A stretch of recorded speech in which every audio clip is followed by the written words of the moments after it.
and welcome back to another video. In this video, we will take a quick look at the history of marketplaces. The system of marketplaces were in cities throughout the world since ancient times. The idea was that, as long as there was something to sell, marketplaces would be there. They have been long established in history to provide shelter for buyers and sellers and also provide protection and promotion of traded goods such as fresh food.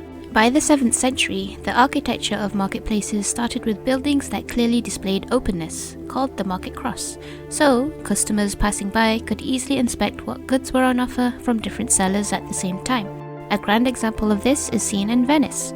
As they are known for their canals, in the 9th century a market centre is stated to first appear on the Grand Canal in Venice. Furthermore, whenever you hear the term local produce market, it is where customers could find everything they wanted in one place and hence compare the varieties of fresh produce such as fruit and veg, and may even try new ones. For centuries, millennia even, people have turned to the local marketplaces to sell, purchase or trade goods and services. And yes, these open-air public markets are said to have been around since ancient times in Babylonia, Greece, Egypt and China. Wherever there were humans being involved in trade, markets are in place. The thought of different tribes interacting around river crossings, fertile plains and mountain passes, places where towns and cities are found today. If you walk through almost any town, sooner or later you'll come across an open-air square somewhere near the centre, usually in the older parts of town. It is not a retailer, a shop, a restaurant or a warehouse. A marketplace is a mechanism that co-locates people who want to sell stuff with people who want to buy stuff. It is in essence an economic model embedded into the community. Markets have been the centre of commerce with three seemingly separate points of origin. The first was rural fairs, the second was service to the landlords, where a standard living class enabled members to cater to each other as well as to the landlords and officials, and the third most influential one was the international trade. And so, from the early times, merchants, adventurers... Wait, one second, did you know even Vikings were merchants? Yup, those bearded guys with horns on their helmets. Anyway, yes, merchants adventurers were risking their lives and their capital in carrying the products of one region to another. What drives them to do this? To be successful, of course, in something called the free market. What is a free market, you may ask? In its name, a free market is free from government intervention, where one can voluntarily exchange. The non-government tailored laws of supply and demand provide the basis of the economic system.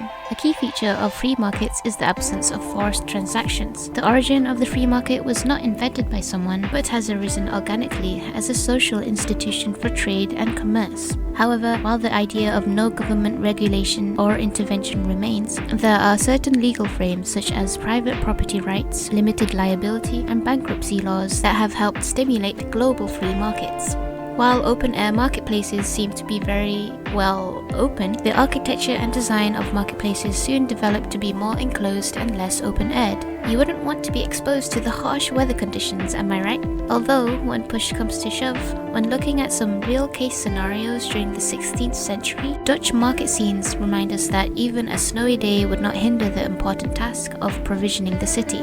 But for something more climate-controlled, an example of the oldest fully enclosed mall in America would be the Southdale Mall, designed in 1956 by an Austrian immigrant called Victor Gruen. Another shopping mall, which is widely regarded to be the first shopping mall in the world, was constructed from 107 till 110 CE by a chief architect, Apollodorus of Damascus. This idea of market stalls was not a new concept in the Roman Empire by Emperor Trajan's time. Some marketplaces were not all enclosed by walls. Some semi-open-air marketplaces, such as one of the biggest and oldest covered markets in the world, being the Grand Bazaars, consist of just over a mile long of vaulted ceilings sheltering hundreds of merchants. As markets are used to be places of trade, some overlook the value of them acting as meeting points. Ancient food markets did play a significant role in the development of local economies, but they also contributed to the social aspect of communities. A grand example would be during the 6th century BCE. The Agora of Athens was the heart of the city and literally meaning gathering place. The Agora was both a market where merchants and consumers could trade for a wide variety of goods